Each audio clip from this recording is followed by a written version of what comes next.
How many of you have seen something like this before? This lady got married looking like this and ended up looking like this.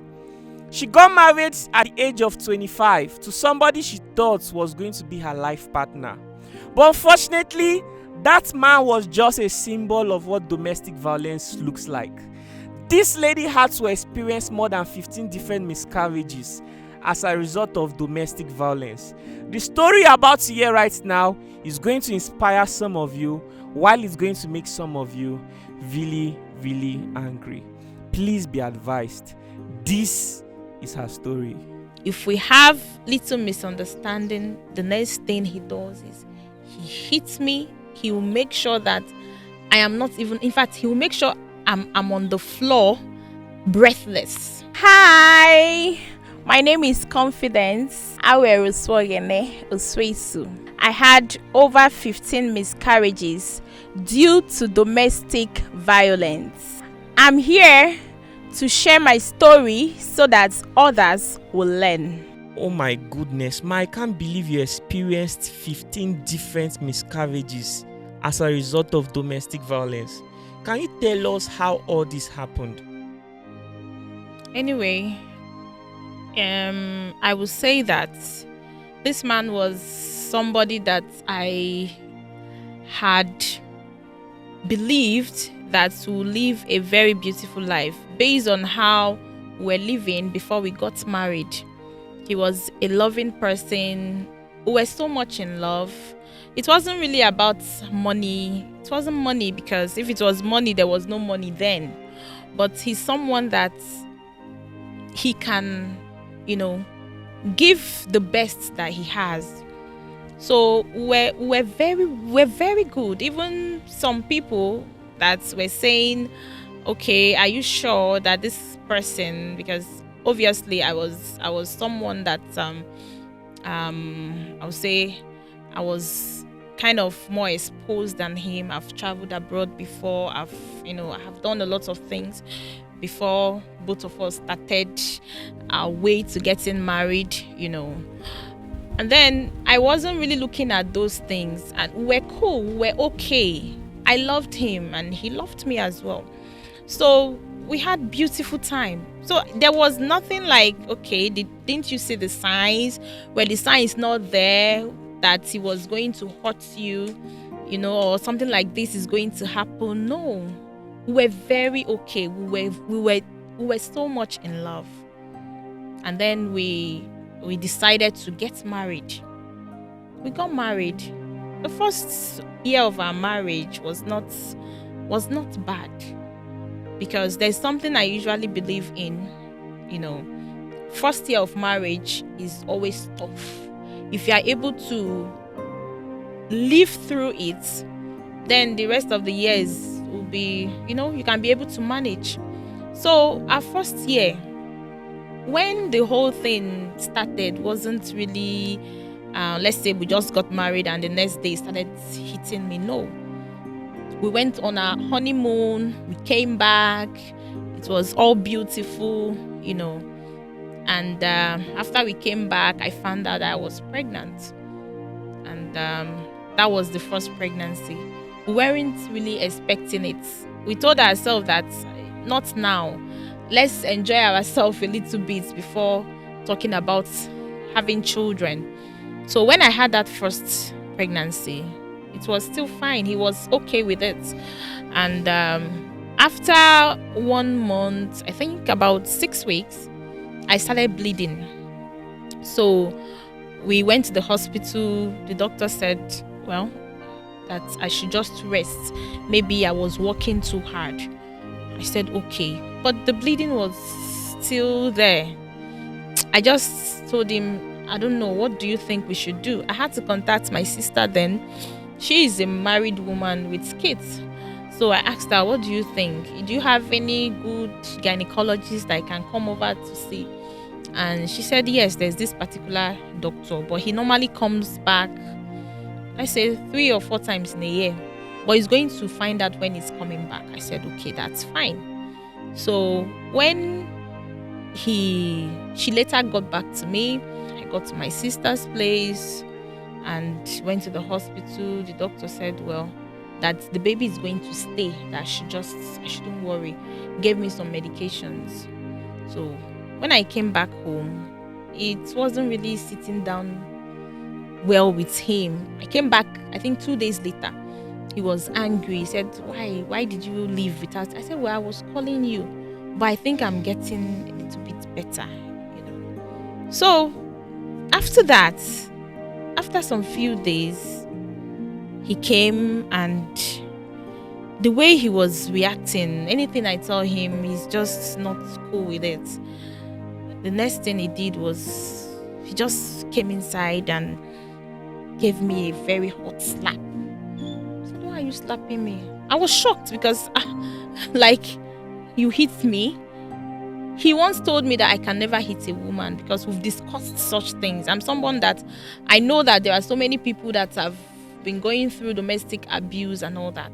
And I told him, hope you are not those kind of people that can hit someone. If we have any problem, it will be better we discuss about it. Let's talk about it. So I was surprised he slapped me. I said, I cried and cried and cried and cried. I just left him. So later he came and said that he's sorry, that what is making him angry was I traveled and I didn't even wait for him. I said, well, you know the situation. This is to save the baby, right? This doctor, what they gave to me, this thing is still happening. But now, see this place I went to. At least, as soon as the doctor gave me those medications, I was fine.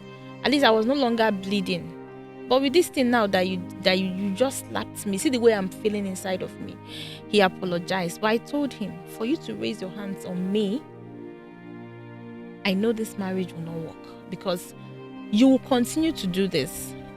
I've read stories, I've read books. I know when a man hits a woman or vice versa, it doesn't stop.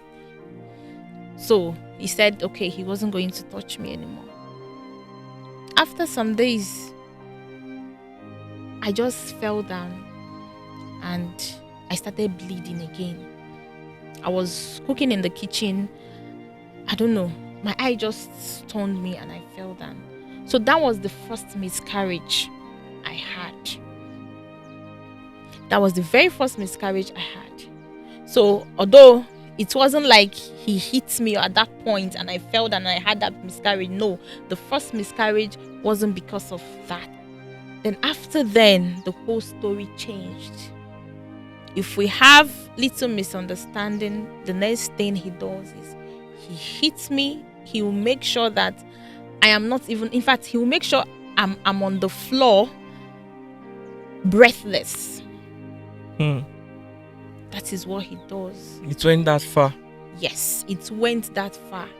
There was this particular one. I was on the floor. I was bleeding on the pool of blood.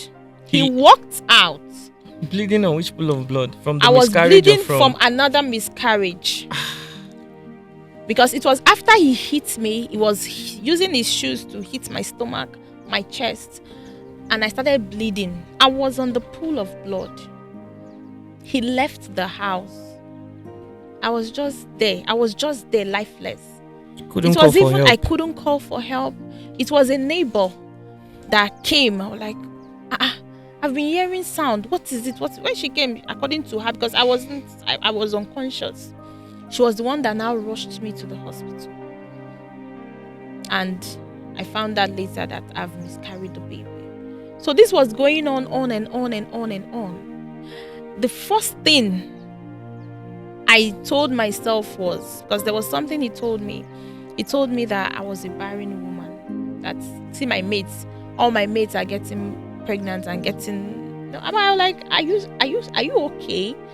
Am I not getting pregnant? Sometimes it's even up to 3 months. Sometimes 4 months. Then I will miscarriage. You will beat me. After beating me, the next thing is miscarriage. And mind you, I didn't tell anybody about what I was going through. This went on and on for 5 years. For 5 good years. And he's this kind of person, when you see him, you say, are you sure? Because I'm the jovial one. I'm the one that speaks out. Are you sure if at all there's a problem in their home, are you sure she won't be the problem? he's this calm kind of person. Now, the first time he told me that he cheated, because he actually cheated on me. And I told him, you see, for cheating on me, this has actually ended this marriage. I can't be with someone that cheats on me. He came, he said it was that time I traveled that he was angry. He now went to, I'm like, what? So He went that he now went to meet some other lady. The time I went to meet my sister when I was having that bleeding, the first pregnancy. So he said that was when he cheated on me. Like, just few months after our wedding, you had the guts to cheat on me because I traveled. Were you thinking somebody that is pregnant, 3 months pregnant? Were you thinking that, okay, I went to see someone else? Is that what you were thinking that made you now to go and cheat on me? That thing alone devastated me. But I was just waiting for the right time to leave. But then, after 5 years,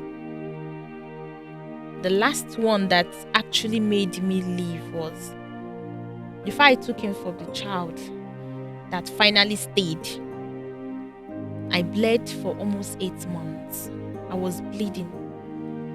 I was using, it wasn't just normal pads anymore.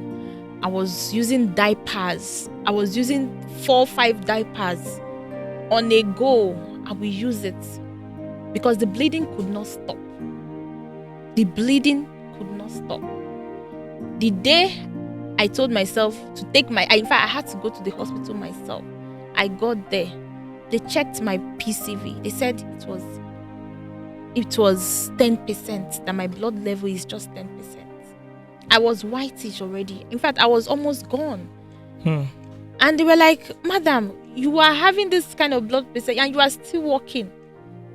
I was on oxygen in that hospital. I had to call him. Come. They said I'm almost, if you want me, at least come and carry my corpse. After that, he told me that he was not going to hit me anymore, that we are fine, that with this thing he saw that I almost lost my life, he won't hit me, that he doesn't even know what is causing all this. I told him, I am this person that if I know I did wrong, or you tell me my wrong, I'm someone that can actually adjust.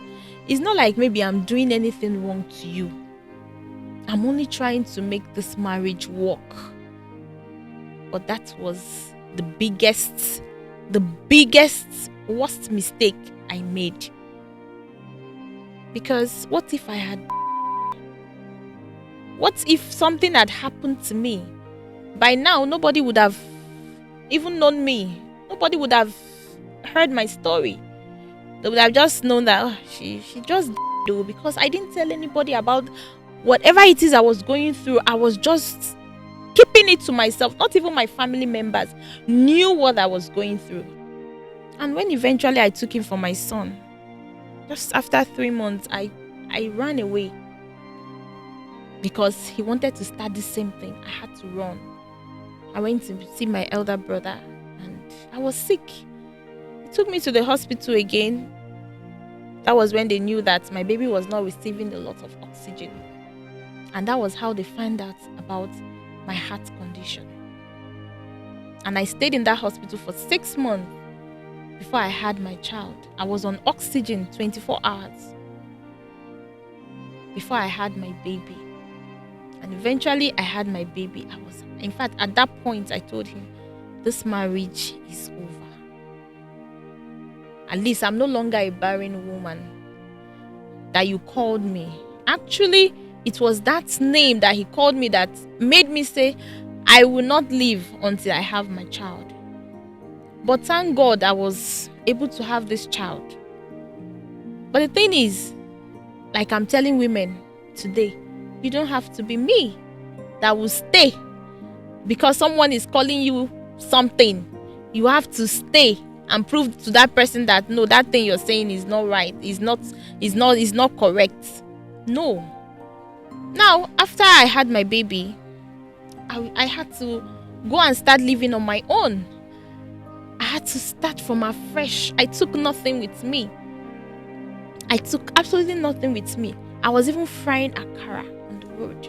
I was just trying to make ends meet, to make sure that my child is fine. I'm able to take care of my child. And unfortunately, they diagnosed that I had a heart condition that I need an immediate heart transplant. And I'm happy I survived to tell my story today.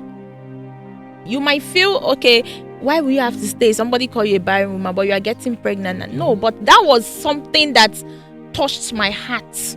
That was something I said, no, God, you created me as a woman. I can't be barren. And here I am today. I have 2 more extra children. Wow. 2 more beautiful children. Wow. So it is I know my belief, and I know that yes, the God I'm serving is someone that has been keeping me, because if not, it's not everybody that will go through such heart surgery and come out alive. It's not everyone. So marriage is something that is beautiful. Like, some people are like, oh, okay, you're still wearing a ring. Yes, I am married to a man that loves me. Oh, you later got married? I later got married. After 3 years, I had to, move on with my life. So you divorced officially with that first person? Yes. Okay. I had to. It was after I left the hospital, I said, we are done. And we are done. There's nothing connecting us again. Wow. You said you were frying akara at some point. What do you do at the moment? I started with my travel agency, and today we have even our head office in Canada. We have our offices here in Nigeria. We have in Abuja, we have in Lagos, and we are planning on having in Asaba as well, and then Owerri. Those 2 offices are coming up soon. Then I have a school, a nursery and primary school in Kubwa, Abuja. Then I have a clothing line. I have a makeup studio. I have so many things I'm working on, right? And then another important thing that I'm doing now is creating awareness about domestic violence. And then I'm having this NGO set up for women who have been through what I had been through, or even worse than what I had been through, or who are still in such relationship. I want to help them find themselves. Something I would like to ask you is, what are some of those mistakes you would say you made that actually you want people to learn from? Because in all this, I'm sure there were mistakes you made. Yes, the mistake I made, like I've always said, one of the mistake I made was staying, right? Telling myself that no, I want to prove a point that I'm not a barren woman, right? Then secondly, for not speaking out. Because at the point that I needed to speak out, I didn't speak out. You're trying to protect your marriage. Exactly. And that was what kept me. I'm someone that if I get angry, I can talk. But that does not mean that even while we 2 adults, both of us, that we feel that we are married, we are partners, you cannot start hitting yourself because you made a mistake. No. You cannot start beating yourself up because you made a mistake. No. But what you can do is have an understanding. Fight. When I mean fight, not physical fighting, but quarrel. Yeah, it's normal. And then set to make peace. Because see a therapist. It's very, very important. Very important. These things are very important. Yes. You could speak to a counselor about it. There are people who have experienced in marriage. You see, marriage is the second most important thing in someone's life after salvation. Unfortunately, people prefer to prepare for less important things rather than prepare for something that will last throughout their lifetime. I mean, people prepare for holidays, vacations, parties. They prepare for school. You want to gain admission in school, you buy books, you look good, you do this. But not too many persons actually prepare for marriage. And I'll say that this is one of the decaying factors that has affected some of the modern marriages we have in our time right now. Yes, exactly. So preparation is very important. She tried her best, but unfortunately, this lady could not see the future. She could not predict what this man was going to do if he gets to a certain limit. And most of us right here, we can't even tell ourselves. We are watching this video, some of us are shaking our head. We are saying, hey, yeah, thank God for her life. If only God could open our eyes to see years ahead of our lives, most of us will commit ourselves to undergo therapy. May God help us. This world is chaotic, it's toxic, it's stressful, it's difficult. Sometimes we expect people to understand us, and then, it becomes frustrating. And we don't handle it where we now become violent, trying to raise our hands, it becomes frustrating. Maybe the first time you tried to talk to the person about it, the second time you tried to talk, the third time you kept quiet, the fourth time you made an attempt but you held yourself back. But there's going to be that time when you hit, and when you hit, there's no going back. There's no going back. That is it. There's no going back. There's no going back. See a therapist today, okay? Yes. See a therapist today. If there's a couple right now in Abuja who is struggling with violence, the husband knows that what he's been doing is bad and he wants to change. Come, let's see how we can help you. The wife too, the both of you can come together. Let's see how we can. We are not just making this video for just people who are at the edge of leaving their marriage. No, we are not also making this video just to encourage people to quit. But I feel that people can actually find help. Some of you're at the stage where it's not too late to actually get help. Do you understand? And what's the guarantee that the next place you go to, you won't experience the same thing? So we can try to see if this is something that can be resolved, okay? I pray that God will help us. It is not easy. I'm not a married person myself. All my life, I've only been in like one relationship.